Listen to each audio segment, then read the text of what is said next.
انا حطيت الصينيه بالفرن وطلعت لفوق التهيت شوي مع ماريتا. بعدين نزلت لقيت في روايح طالعه من الفرن، قلت لها لميمي احترقت الصينيه ولا لسه؟ لا لسه ما احترقت. طبعا ما فتحتها انا ولا شفتها شو صار فيها، بس ما اظن تحترق. ليش؟ لانه هي عاليه شوي عن الفرن من تحت، وغير هيك مغطايه بالسلوفان فبتاخذ وقت، ما رح تحترق. شغلت انا ماشي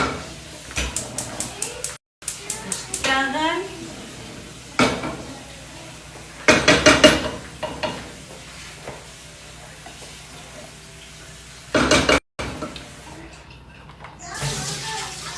لكي انا يومي يا عمري اخذ قلبه اليوم. صاير له فتره معلقه عليه كل شوي بقول ماما كيوت ماما كيوت ماما كيوت. ليومي احط له ماجي للرز. طيب كم مكعب واحد بس.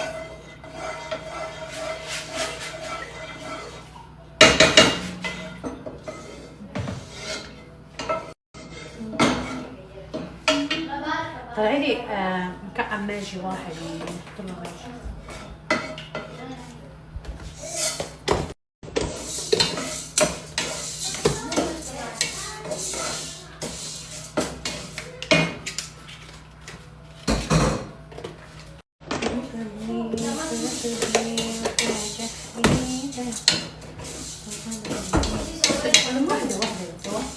لا ما بدها بدورها هون عادي، ما في داعي ندورها هون.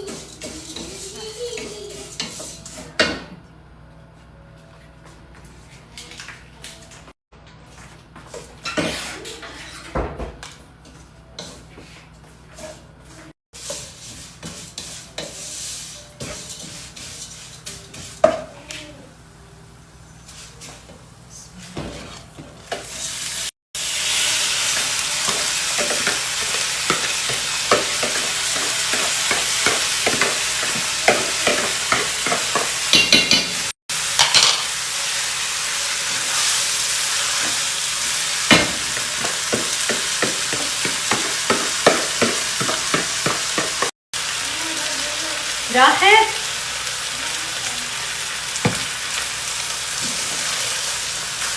ماريتا. وين ماريتا؟ مني عم تكبس. ماريتا بدها تطلع شوي مع رفيقتها، قلت لها تلبس شي سميك عشان ما تبرد، لانه في هوا شوي بارد اليوم عشان ما يقرص الناموس كمان.